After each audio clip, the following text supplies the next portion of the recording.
Madame, Monsieur, bonsoir, bienvenue dans ce journal. Donc voici les titres. Le renforcement du partenariat entre la Côte d'Ivoire et les États-Unis au centre de la rencontre.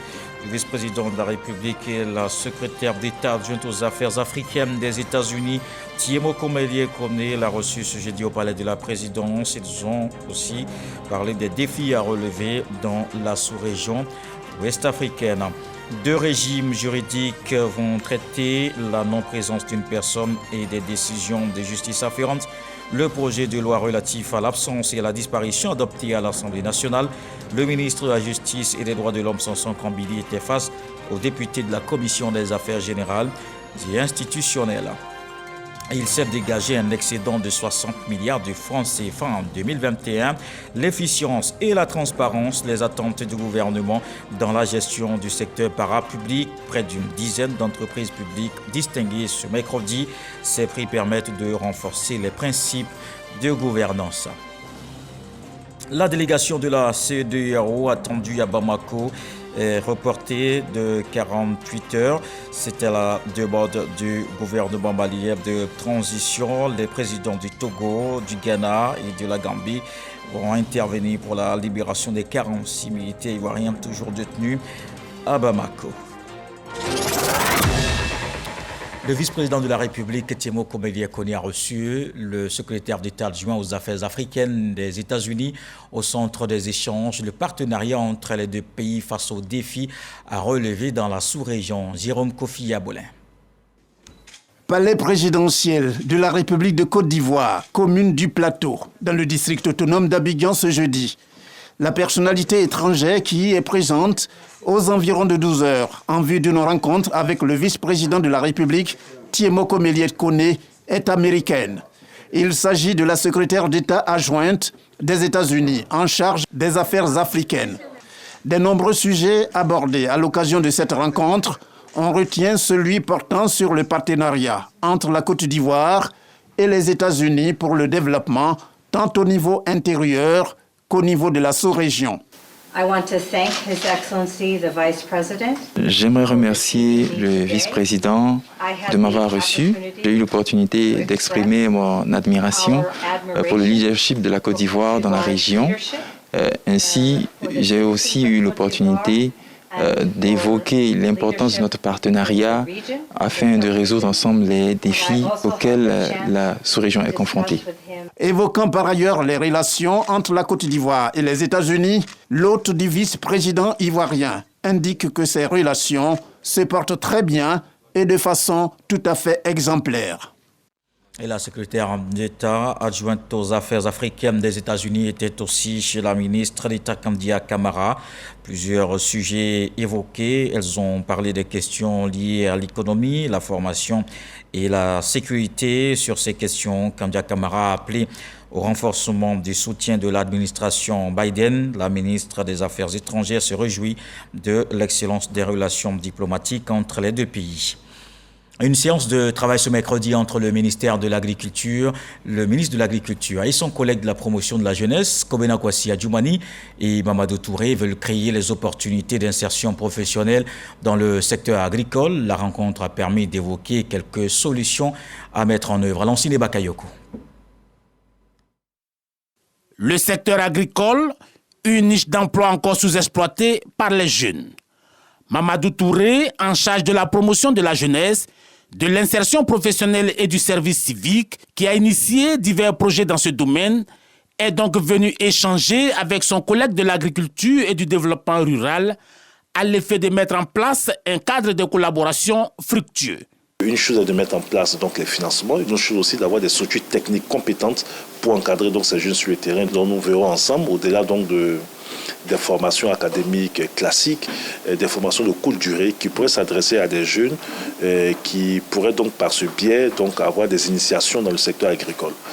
Le ministre Kobena Kwasi Adjoumani s'est dit prêt à accompagner cette initiative. Les agropoles en création ont vocation à générer des emplois décents pour les jeunes et les femmes. Nous avons l'expertise qu'il faut dans tous les domaines d'activité concernant l'agriculture. Il y a le soja, il y a également les cultures maraîchères, il y a le maïs, il y a un certain nombre d'activités aujourd'hui qui attirent les jeunes.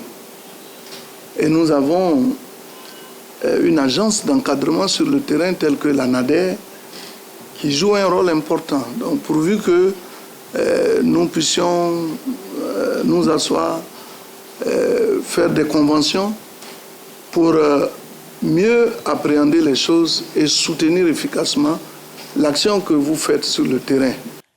Un comité de pilotage avec des points focaux devrait étudier les modalités opérationnelles de cette collaboration dans les toutes prochaines semaines.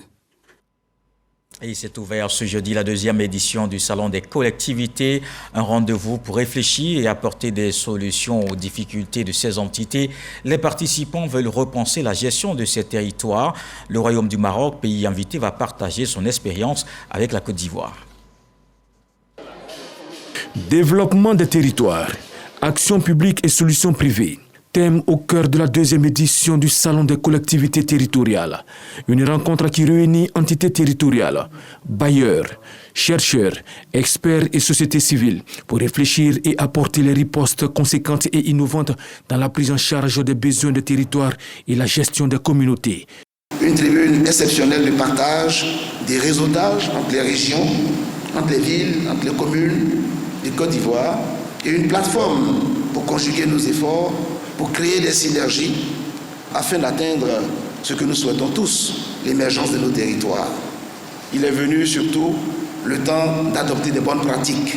Nous œuvrons inlassablement en tant que démembrement de l'État, plus proche et accessible et capable de réagir promptement aux sollicitations des populations, à apporter des réponses adéquates aux besoins réels des couches sensibles, suivant les principes de complémentarité et de subsidiarité. Pour le ministre de l'Intérieur et de la Sécurité, Vagondo Diomandé, le développement des territoires passe aussi par l'amélioration du cadre de vie de qualité. L'État a principalement délégué certaines compétences aux entités décentralisées. Elles ont donc pour mission régalienne de faire de leurs territoires respectifs un cadre où s'épanouissent toutes les populations sans exclusion, en travaillant à certains facteurs indispensables à une amélioration constante des conditions de vie des populations. Développement des territoires, une tâche que chaque acteur exécute à son niveau. Nous travaillons de façon à ce que l'urbanisme soit harmonisé, que les constructions fassent l'objet d'un contrôle pour la sécurité, certes des populations, mais également pour avoir un cadre de vie qui soit amélioré. La 2e édition du Salon des collectivités donne l'occasion aux communes que nous sommes de présenter nos produits, d'avoir des collaborations avec aussi bien au niveau national qu'au niveau international. Le ministre de l'Intérieur et de la Sécurité, Vagondo Diomandé, a invité une fois de plus le privé à accompagner le développement des villes. Il serait avantageux d'envisager dans la mesure du possible l'implantation des entreprises dans les zones de production de leurs intrants principaux. Cette option, qui est désormais encouragée, pourrait s'avérer comme une solution à diverses problématiques de développement, notamment le surpeuplement, l'emploi des jeunes. Pour sa part, le gouvernement travaille avec les collectivités au désengorgement des villes et au renforcement des équipements des villes secondaires en infrastructures durables par des investissements directs. Les collectivités également impliquées dans la salubrité, un projet pilote de tri des déchets à la source est lancé dans la commune de Cocody. C'est la mise en œuvre d'un partenariat entre l'Agence nationale de gestion des déchets et la mairie. Cette nouvelle formule de collecte consiste à séparer les différents types de déchets produits dans les ménages et autres lieux publics. Le gouvernement a engagé cette réforme pour la modernisation de la filière. On en parle avec Rascando. Entre 4 000 et 4 500 tonnes de déchets par jour, c'est la quantité produite par les ménages dans le district d'Abidjan. Pour une séparation catégorielle des déchets, un projet pilote de tri à la source dans 3 quartiers de la commune de Cocody est lancé. La question de la gestion des ordures ménagères, de son conditionnement jusqu'à son enlèvement, est une véritable préoccupation pour nos cités. C'est pourquoi nous saluons à juste titre ce projet que la mairie et la NAGED ont bien voulu mettre en place pour aider des populations à vivre dans un cadre de vie sain. Cette phase pilote connaîtra un franc succès, j'en suis sûr, parce qu'à Cocody, nos populations ont su développer une attitude éco-citoyenne au fil des années. Les quartiers concernés bénéficieront de sacs poubelles gratuits pendant 12 mois. À terme, le projet vise l'adoption de la pratique du tri par tous les ménages de Côte d'Ivoire. Cette politique visant donc l'implication de tous nous invite à avoir une nouvelle approche dans le cadre de la gestion des déchets. Pour rappel, nous pratiquions jusqu'en 2018 une gestion linéaire des déchets qui a consisté donc à la collecte des déchets et à leur enfouissement directement en décharge, sans aucune forme de traitement. Le conditionnement des déchets présente des avantages pour les ménages. Sachons tout simplement que ces déchets triés sont des matières premières dans la chaîne de transformation de certains produits finis ou à d'autres fins.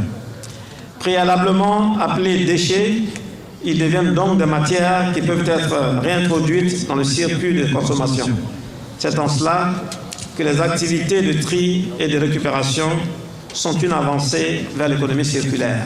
Les différentes parties prenantes à ce projet ont matérialisé leur partenariat à travers une signature de convention. Et des réformes aussi en cours au niveau de la justice. 2 régimes juridiques vont traiter la non-présence d'une personne et des décisions de justice afférentes. Le projet de loi relatif à l'absence et à la disparition adopté à l'Assemblée nationale. Le ministre Samson Kambili était face aux députés de la Commission des affaires générales et institutionnelles. Moussa Konaté. L'absence et la disparition, 2 régimes juridiques distincts qui traitent de la non-présence d'une personne. Le projet de loi relatif à l'absence et à la disparition est présenté aux députés membres de la Commission des affaires générales et institutionnelles par le garde des Sceaux, ministre de la Justice et des droits de l'homme. Leur importance commande en effet qu'il ne soit plus fondu dans la loi sur l'état civil, qui ne doit traiter en réalité que d'une partie des conséquences de la situation de l'absent et du disparu, à savoir la transcription du jugement déclaratif de décès dans le registre approprié. Le présent projet de loi répond à cette fin tout en introduisant des modifications de forme et de fond dans le régime juridique de l'absence et de la disparition. Selon le texte de loi, l'absent est la personne qui a cessé de paraître au lieu de son domicile ou de sa résidence et dont le manque de nouvelles rend son existence incertaine. Il est donc possible d'introduire une requête 1 an après le constat de l'absence en vue d'obtenir un jugement déclaratif d'absence. Le projet de texte prescrit au tribunal saisi de rendre préalablement un jugement de présomption d'absence, d'ordonner une enquête et de prendre des mesures provisoires pour la gestion du patrimoine et le sort des enfants mineurs du présumé absent. Quant au jugement déclaratif d'absence, il ne peut être prononcé par le tribunal que 2 ans après le dépôt de la requête. Ce jugement a pour effet, entre autres, la dissolution du mariage de l'absent. 7 ans après le prononcé du dit jugement, le décès de l'absent peut être judiciairement déclaré. Concernant le disparu, il s'agit d'une personne qui a cessé de paraître à la suite de circonstances mettant sa vie en danger sans que son corps ne soit retrouvé. À ce niveau, le texte prévoit que le décès du disparu peut être prononcé par un jugement du tribunal saisi par le procureur ou toute autre personne. Dès le dépôt de la demande, le tribunal prend des mesures provisoires comme en matière d'absence et ordonne obligatoirement une mesure d'enquête sur les circonstances de la disparition. Après l'instruction du dossier, il déclare par jugement le décès de la personne disparue à une date qu'il fixe, en tenant compte des présomptions tirées des circonstances de la cause. À défaut, la date du décès est fixée au jour de la disparition. Afin de s'assurer que la personne disparue n'a pas survécu, le tribunal ne peut prononcer le jugement de décès qu'après 1 an à compter de la date de la disparition. Si le disparu était marié, son mariage est dissous à compter du jour où le jugement déclaratif de décès est devenu définitif. C'est donc à l'unanimité que les députés ont adopté le projet de loi relatif à l'absence et à la disparition. Il prévoit également que lorsque l'absent ou le disparu réapparaît, il recouvre tous ses biens en l'état. Le gouvernement veut porter le secteur parapublic vers plus d'efficience et de transparence. Près d'une dizaine d'entreprises publiques distinguées ce mercredi. C'est la reconnaissance de la qualité managériale des dirigeants sociaux. Ces distinctions permettent de renforcer les principes de gouvernance. D'ailleurs, il s'est dégagé un excédent de 60 milliards de francs CFA en 2021. Lanciné Bakayoko. Accumulation des déficits, gouvernance approximative, dette abyssale. Pendant longtemps, les entreprises publiques et les sociétés d'État ont traîné la réputation d'être de véritables gouffres financiers pour le trésor public. Mais grâce aux vigoureuses réformes engagées par le gouvernement, les indicateurs de performance financière du portefeuille de l'État ont fortement progressé. D'un déficit de 3 milliards de francs CFA en 2016, le résultat net de l'entreprise publique a affiché un excédent de 15 milliards de francs CFA en 2019. Cette évolution favorable s'est poursuivie puisque le résultat net est ressorti à 60 milliards en 2021. Ces résultats satisfaisants s'accompagnent d'un impact développemental des entreprises publiques qui contribuent indéniablement à l'amélioration des conditions de vie de nos populations. Ces résultats satisfaisants témoignent surtout que les entités étatiques sont de plus en plus orientées vers la construction d'une Côte d'Ivoire du mérite, du travail et de la rigueur dans le management. Des valeurs magnifiées via des prix d'excellence destinés aux meilleurs dirigeants sociaux. Cette cérémonie, au-delà de son caractère festif et solennel, doit permettre d'ouvrir un spectre beaucoup plus large pour relever les défis des entreprises publiques. Aujourd'hui, elles seront 10 entreprises lauréates à être récompensées sur un total de 51 entreprises éligibles au prix. Le super prix d'excellence de la gouvernance et de la performance des entreprises publiques est revenu au laboratoire du bâtiment et des travaux publics LBTP. Je dis sincèrement merci à notre ministre de tutelle qui, avec son leader, chaque fois nous coacher, a su nous donner les conseils et les orientations qu'il faut et donc qui nous permettent d'avoir ce résultat. Parmi les lauréats, il y a entre autres l'Office national de l'assainissement et du drainage ONAD qui a été classé premier dans la catégorie prix performance économique et financier, secteur non marchand. Dans la même catégorie, la Société ivoirienne de télédiffusion est montée à nouveau sur le podium des lauréats. Une consécration pour IDT et son directeur général Adama Benoît Yeo, qui viennent d'achever le déploiement de la TNT sur l'ensemble du territoire national. Et on voit une autre rencontre qui a permis de parler de la gouvernance et l'accès à l'information. Il vient de se tenir la 7e édition de la journée d'accès universel à l'information d'intérêt public. La commission en charge de la question a fait le bilan des 3 dernières années. L'organisation s'est réjouie des résultats. Serge Pacom, Didi Franquadio. La Côte d'Ivoire célèbre la journée internationale de l'accès universel à l'information d'intérêt public instituée par l'UNESCO. 7 ans que le Parlement de Côte d'Ivoire a adopté cette loi sur l'accès universel à l'information d'intérêt public. La KIDP, la commission en charge de suivre l'application de cette loi, dresse un bilan de ces 3 dernières années. À ce jour, l'engagement de la Côte d'Ivoire est total. Le chemin parcouru en 7 ans n'a pas permis de vaincre la culture du secret et de l'opacité ancrée dans nos administrations. Mais les lignes ont bougé. La KIDP inscrit donc son action dans la durée pour faire plier toutes les résistances. Un bilan teinté d'optimisme donc avec les demandes d'usagers qui ont grimpé de 50% ces dernières années. Le représentant résident de l'UNESCO félicite la Côte d'Ivoire qui figure parmi la centaine de pays ayant adopté cette loi dans le monde. Le ministère de la Communication rappelle l'importance de la transparence de l'action publique et encourage les administrations à communiquer, et cela de façon régulière autour de leurs activités. La commémoration dans notre pays de la Journée internationale de l'accès universel à l'information est une opportunité pour le gouvernement ivoirien de réaffirmer son engagement à faire de l'accès aux données publiques un instrument de gouvernance, de transparence et de redevabilité dans la gestion de la chose publique. L'accès à l'information est fondamentalement inscrit dans l'acte constitutif de l'UNESCO. Et l'UNESCO reconnaît que l'accès universel à l'information doit adopter des normes ouvertes pour soutenir l'innovation et la concurrence. ça sans aucune entrave.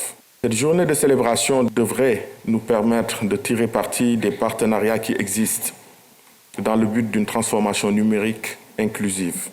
Panels et rencontres sur le thème « Le rôle de l'intelligence artificielle dans la promotion d'approches inclusives pour l'accès à l'information et gouvernement et accès à l'information, outils de lutte contre la corruption » se sont tenus à cette occasion. Objectif, sensibiliser davantage les acteurs du domaine. Et dans l'actualité politique, le RHDP s'est réuni pour plancher sur plusieurs sujets d'actualité. Cette rencontre de l'instance dirigeante avait pour but de se prononcer sur les acquis. Éric Goré.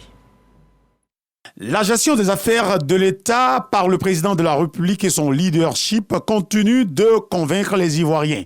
Ce n'est pas le rassemblement des oufouettistes RHDP qui dira le contraire. Le parti politique au pouvoir a, au cours de cette rencontre, félicité le chef de l'exécutif ivoirien pour sa grande vision tout en saluant son discours à la tribune de l'ONU il y a de cela quelques jours. Le directoire adresse ses vives félicitations à son Excellence, Monsieur le Président de la République, dont l'intervention consolide sans cesse la posture diplomatique de notre pays au sein du concert des nations. Le directoire exprime son soutien indéfectible à son Excellence, Monsieur le Président de la République, pour son engagement personnel, direct et constant pour une résolution pacifique du dossier de nos 46 soldats encore injustement retenus au Mali. Les responsables du RHDP, avec à leur tête Gilbert Kafana Koné, ont fait connaître leur grande admiration et leur respect pour toutes ces actions posées par le premier Ivoirien. Le Rassemblement des oufouettistes pour la démocratie et la paix salue les grands projets en cours qui contribuent à améliorer les conditions de vie des populations ivoiriennes. Les militants RHDP hors du pays se mobilisent également à un séminaire organisé en France. Les délégués politiques de la diaspora ont été renseignés sur les réformes du parti. Les responsables ont reçu leur feuille de route, comme on peut le voir dans ce reportage d'Emran Guivet.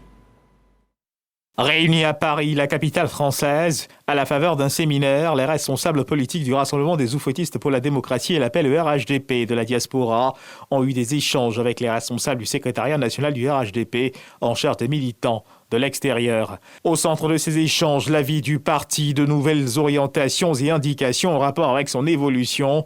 Des responsables politiques du RHDP venus de France, de Belgique, de Suisse, d'Angleterre, d'Espagne, du Portugal, du Danemark et de l'Italie prendre part à ce séminaire important pour la vie du parti au niveau de la diaspora. Le séminaire a tourné surtout autour de l'Europe. Il a permis de nous montrer qu'il y a eu dans cette structuration la mise en place des délégués pays qui seront en charge d'un certain nombre de pays, dans des échanges qu'on a eus pour pouvoir soulever les points qui pouvaient bloquer dans la réalisation des objectifs qu'on nous a donnés. Il va falloir qu'on se retrousse les manches, qu'on se réorganise et qu'on soit discipliné pour pouvoir atteindre cet objectif-là. Je repars ici avec satisfaction, prise en compte de nos doléances. Les militants, je suis sûr qu'ils seront satisfaits de cette nouvelle dynamique et des mesures qui seront bientôt mises en œuvre dans nos différents pays. À la tête de cette délégation de responsables politiques en mission, Ouattara Draman, secrétaire national chargé des militants de l'extérieur au RHDP. Nous avons estimé qu'il était important, dans le cadre de la restructuration du parti, que nous venions ici expliquer aux militants quelle est la nouvelle structuration du parti en ce qui les concerne au niveau de la diaspora. Et nous estimons que c'est un aspect important. Pour partir à ce type de défi tel que celui que nous nous sommes donné, il faut donc une organisation bien structurée et bien comprise par ceux qui vont l'animer. Nous avons pour ambition de faire donc de la diaspora RHDP la première force politique au niveau de l'extérieur. Ils partent aujourd'hui mieux informés sur la nouvelle structuration du parti et mieux informés sur les défis qui les attendent. L'on enregistre la récente nomination de 3 délégués politiques en Europe, Vincent Gogua-Nizako pour la zone Europe 1, qui regroupe la France, l'Angleterre, l'Espagne, Ouattara Mamadou pour la zone Europe 2, le Benelux et l'Allemagne, ainsi que Diet Oulinogo pour la zone Europe 3, la Suisse et l'Italie. En sport, ce mercredi, le grand maître Koulibaly Siaka Minaya a été couronné ceinture noire, 9e dan par l'Académie mondiale du taekwondo. Cette cérémonie solennelle s'est déroulée en présence de plusieurs personnalités du monde sportif et politique, dont les ministres Don Paulin et Kobena Kwasi Adjoumani. Le reportage de Moyabi Diabaté, Jean-Sylvain Rissot. Le grand maître Coulibaly Siaka Minaya a franchi un autre cap dans son ascension au niveau du taekwondo mondial le mercredi 28 septembre 2022. Cet homme qui fait aujourd'hui la fierté de la Côte d'Ivoire et du continent africain a reçu son diplôme de ceinture noire 9e dan de la part de l'Académie mondiale du taekwondo Kukiwon. Je dis de rendre gloire à Dieu. Je ne suis qu'une petite marionnette à travers laquelle Dieu se manifeste. L'homme n'est rien, l'homme n'a rien, l'homme ne peut rien. C'est Dieu qui se manifeste en ma personne. Je vous remercie. Cette promotion couronne toutes les inlassables contributions de cet érudit du taekwondo dans sa quête de promotion et de développement de l'art martial d'origine coréenne. Tous ceux qui veulent servir le taekwondo et qui se battent pour cela, c'est bien, c'est noble, ont un repère. Il faut de l'humilité, de l'engagement et surtout de la volonté de servir et de laisser les valeurs aux générations futures. Heureux es-tu, maître 9e dan de taekwondo. Au regard de la progression professionnelle régulière qu'il a connue, ainsi que la décoration de commandeur qu'il a obtenue dans l'ordre du mérite agricole, j'ai pu également vous dire que Siaka Minaya fait partie des meilleurs de sa génération.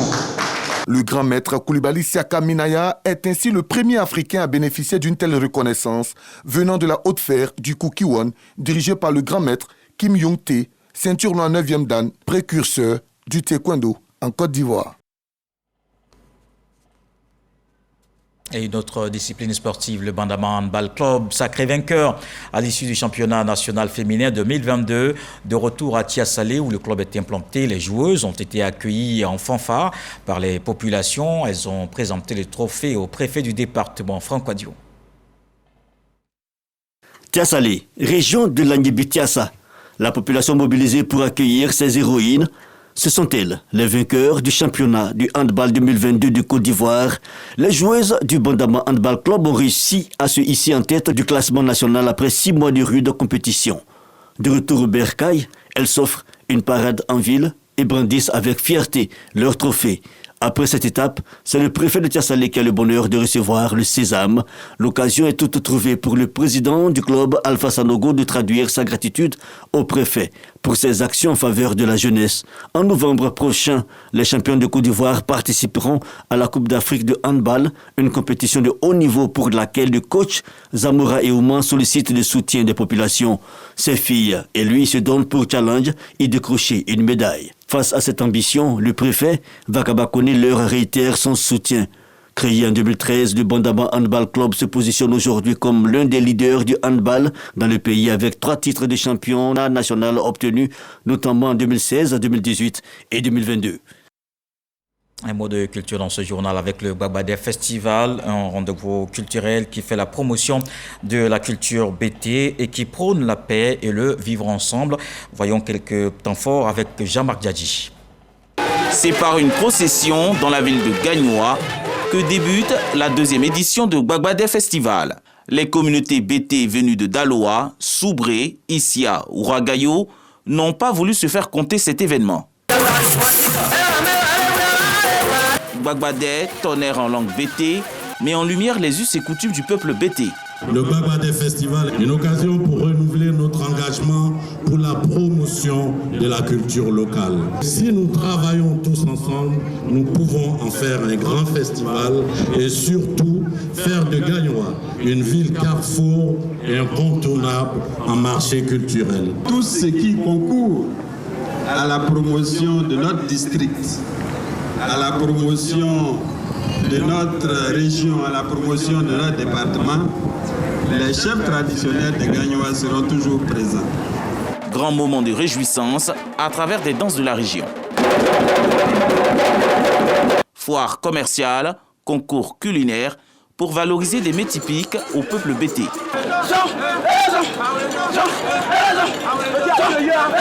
Gbagba Festival prône aussi l'unité et la cohésion. Le peuple Nyaboua de Zoukoube fait partie des invités spéciaux de cette édition. Plusieurs autorités, dont Fofana Lassina, préfet du département, ont tenu à féliciter les organisateurs pour leur engagement. En plus de contribuer à notre bien-être social et économique, les activités culturelles nous rassemblent dans toute notre diversité, comme en témoigne la qualité, le nombre et la diversité ethnique des participants au présent festival. À travers des prestations très enlevées, les artistes Soumbil et la reine du Matiko, Chantal Taïba, ont pu égayer en beauté les festivaliers. Dans le reste de l'actualité, la visite de la délégation de la CEDEAO attendue à Bamako est reportée de 48 heures. C'est à la demande du gouvernement malien de transition. Les présidents du Togo, du Ghana et de la Gambie vont plaider pour la libération des 46 militaires ivoiriens toujours détenus à Bamako. À la tribune de l'ONU, le président Alassane Ouattara avait appelé à nouveau la junte militaire au pouvoir au Mali à libérer les 46 soldats. C'est justement là-bas à New York, au cours d'un sommet extraordinaire, que les chefs d'État de la sous-région ont décidé de l'envoi d'une mission de haut niveau à Bamako. Voilà qui m'interme à ce journal. Merci de l'avoir suivi. Retour de l'actualité 23h. Demain 20h, retrouvez Marie-Laure Ngoran. On se quitte avec ce que dit le sage ce soir. Un animal totémique, on le mange avec le propriétaire du village.